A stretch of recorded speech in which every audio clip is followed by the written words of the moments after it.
I was 24 and celebrating my first week in my new rental house. My roommates had all bailed, so I had the place to myself for the weekend. I posted a quick story on social media, finally alone in my own house. Movie night begins, with a photo of an emoji of popcorn. Big mistake. The first night was peaceful. I was watching movies as loud as I want, I had girls over and ordered takeaway whilst eating junk food. On the second night, around 12 am, I heard a faint click from the side gate. I paused the movie and listened. Nothing. 10 minutes later, the motion light in the porch flicked on. I checked the window. Empty. I told myself it was a raccoon. Then my phone lit up with a text from an unknown number. It read, "The blue light from your TV is nice. What are you watching?" My stomach twisted. I was watching a comedy with the lights off. I killed the TV and moved to the kitchen, staying low. Another text. "There's no point in hiding in the kitchen. I can still see you." When I saw that, I nearly vomited out of pure fear. I called the police, whispering my address. The operator told me to lock myself in the bathroom and stay on the line. As I crept upstairs, I heard the back door handle rattle, then the sound of glass being cut in the laundry room. Slow, patient, scraping. I locked the bathroom door and pushed the hamper against it. Footsteps moved through the house below. I heard drawers open. The intruder was in no hurry. He knew I was alone. My Ring camera app showed offline. He had somehow disabled it. Heavy boots climbed the stairs. He stopped right outside the bathroom door. He said softly, almost kindly, "Your roommates are in Europe until the 22nd. You told everyone online, just open the door. It's only a talk." He knew the details I had only shared in private group chats. The police had arrived 12 minutes later. The intruder fled out the back door when he heard the sirens, leaving muddy footprints. My laptop was open on the kitchen table, to my horror. My private photos were visible, everything. The detective said that the man had been watching the house for at least 2 days, as they found a small backpack with gloves, a glass cutter, zip ties and a roll of duct tape. Believe it or not, I decided to continue staying in the house myself, as I thought that the police coming would scare the stock. I had no hope that they would catch him, but how I was wrong. The next day, after getting the back door fixed in the morning, I decided to go for a run alone to take my mind off of things. I ran through a popular park in my area for around 10 minutes before I noticed him. There was a hooded man watching me from a distance. I didn't recognise this person, so I tried to keep jogging. 30 minutes later, as I was finishing my workout, I started to make my way back to the exit of the park. There wasn't anyone else around. Suddenly I heard quick footsteps behind me and felt a hand on my shoulder. I quickly turned to see the hooded figure. He was stronger than me and threw me to the floor. I tried to resist, but he was strong. Then thankfully, passersby intervened from nowhere and tackled this person to the ground, restraining him and phoning the police. When they arrived, it turns out this man confessed to knowing my older brother, who claimed that he scammed him out of money, which is the reason why he was going after me as retribution. He was arrested and sent to prison. Thankfully I was okay. Came home from a late double shift at the hospital, exhausted and looking forward to an empty apartment. My boyfriend was visiting family out of town for the weekend, so I knew I'd have the place to myself. Usually I enjoyed the quiet, but that night something felt different. The second I walked in the door, something was off. I kicked my shoes off in the hallway and dropped my bag off at the kitchen counter. The apartment seemed unusually still. No television from a neighbouring unit, no distant traffic, just silence. I told myself I was imagining things. I'd been on my feet for nearly 14 hours after all. Fatigue does strange things to your mind. I heated up some leftover pasta and sat on the couch scrolling through my phone while I ate. Every now and then I caught myself glancing towards the hallway leading to the bedroom. I couldn't explain why, nothing looked wrong. Around midnight I locked the front door, checked the balcony door was secure and settled into the couch to watch a movie. Sometime during the next couple of hours I drifted off.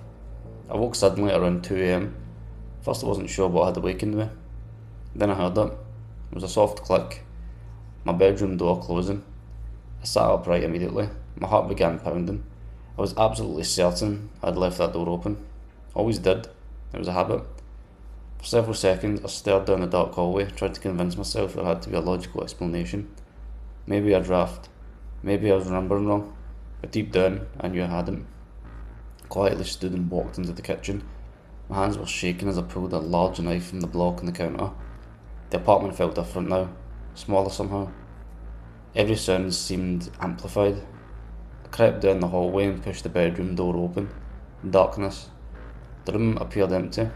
I reached for the light switch and scanned every corner. Nothing. I checked behind the curtains. Nothing. Then I opened the closet. Still nothing. A wave of relief washed over me. I even laughed nervously at myself. That's when I noticed the bathroom door. It was closed. I never closed that door. Ever. The relief vanished instantly. I backed away from the bedroom entrance and stared at it. Then I heard breathing. Slow. Controlled. And most horrifying of all, it was human. The sound was coming from under the bed. For a moment my brain refused to process what I was hearing. It felt unreal, like a nightmare you haven't fully woken up from. Then survival instinct took over. I turned and sprinted towards the front door. I almost made it. A hand shot out from behind me and grabbed my ankle.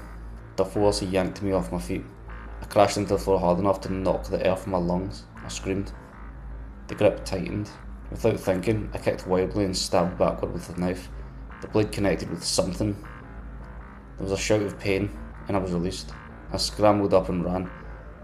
I didn't stop until I reached the parking lot outside. Still wearing only my socks, I called the police with trembling hands.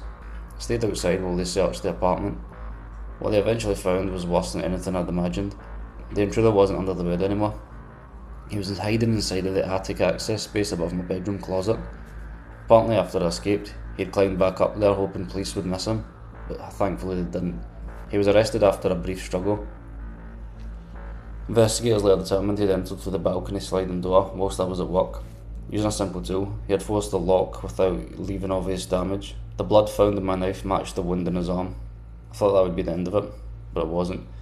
A few days later, a detective asked me to come to his station. They'd searched the man's car. Inside they discovered several notebooks. One of them contained page after page after page of notes about me, my work schedule, the routes I usually drove home, what days I went grocery shopping, even the meals I often carried out of the hospital cafeteria. Reading it made me physically sick. He had first noticed me weeks earlier whilst visiting someone in the hospital. After that he began following me. According to his confession, he intended to wait until I was asleep before tying me up. I don't like thinking about what might have happened if I hadn't woken up out of that apartment less than 2 months later. Even now, years later, certain sounds still make my stomach tighten.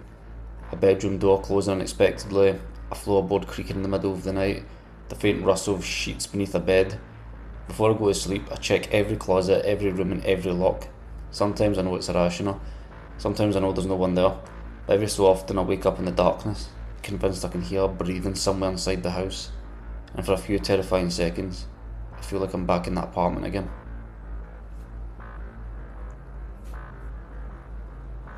My house sat at the end of a quiet street surrounded by thick trees. During the day, it felt peaceful. At night, it felt isolated. I'd lived there alone since my divorce. It took time to get used to the silence, but eventually I grew to appreciate it. Most nights were uneventful. The night I went to bed early after a long day at work and fell asleep reading. At exactly 3 in the morning, I woke up to the sound of footsteps. I heard them again. Slow, careful, measured. Someone was walking through my hallway. Every few seconds the footsteps would stop, as though the person was listening for movement. I froze. The realisation hit me all at once. I wasn't alone. Trying not to make any noise, I reached for the pepper spray. The operator answered immediately. Before I could say much, the footsteps stopped outside my bedroom door. The handle turned slowly. I had locked it. The person on the other side pushed once, then again. For several seconds, there was silence. Then a man's voice whispered through the wood. "I know you're awake. I saw you turn on the light." My blood ran cold. I hadn't turned on any light, which meant that he'd been inside long enough to know exactly what was happening in the house. Footsteps moved away. I listened as they walked downstairs. A few moments later, I heard the refrigerator door open, then cabinets, then drawers. The sounds were almost casual, like he belonged there. The operator stood in the line whilst I dragged my dresser across the room and pushed it against the door. The house went dark. The power had gone out. For a second I thought it was a neighbourhood outage. Then I remembered the breaker box was downstairs. He had turned it off. My phone battery showed 14%. I felt panic creeping in. Through the bedroom window, I saw movements in the backyard. My flashlight swept across the glass. Then I saw him. He was standing below my window looking up at me. Even from that distance, I could tell he was smiling. He raised one hand and waved. Then he disappeared back into the house. The next 40 minutes felt endless. Sometimes I heard them moving around downstairs, sometimes I heard nothing at all. That silence was somehow worse. Every creak made me wonder if he was standing right outside the door. Several times he spoke, not loudly, just enough for me to hear. Please take a while to get here, huh? Your ex-husband was right, you are stubborn. Mentioning my ex terrified me. It meant he knew things about me, personal things. The operator kept reassuring me that officers were on their way. Finally I heard distant sirens. For the first time all night, the house became completely silent. The police arrived minutes later, but by the time they searched the property, of course, he was gone. The investigators discovered that he had escaped through a side window and disappeared into the trees behind the house. What they found afterward was even more disturbing. The man had been living in my attic, not for hours, not even for days. There was a sleeping bag, empty food containers, water bottles, batteries and notebooks filled with observations. A pair of binoculars had been positioned towards my bedroom. Near them was a small hole cut through the ceiling, barely noticeable from below, large enough for someone to watch. The detective explained that he had probably been coming down at night whilst I slept, using my bathroom, eating my food, learning my routines. The thought of that made me sick to my stomach. I barely slept for weeks afterwards. Every small noise overhead sent me reaching for my phone. The police never identified this creep. No fingerprints, no matches, nothing. 6 months later, I sold the house. I couldn't stay there a second longer. I moved across the state and tried to leave the experience behind. For a while it worked. Then the realtor called. The new owners had moved out shortly after moving in, only after 3 weeks. According to them, they heard strange noises from the attic almost every night at approximately 3 AM. Footsteps, scraping sounds, something shifting overhead. No one ever found an explanation. Maybe there was one, maybe there wasn't. Even now, years later, I still find myself staring at ceilings before I go to sleep, listening, waiting, and every time I hear an unexpected creak above me, I remember the man who knew I was awake before I did.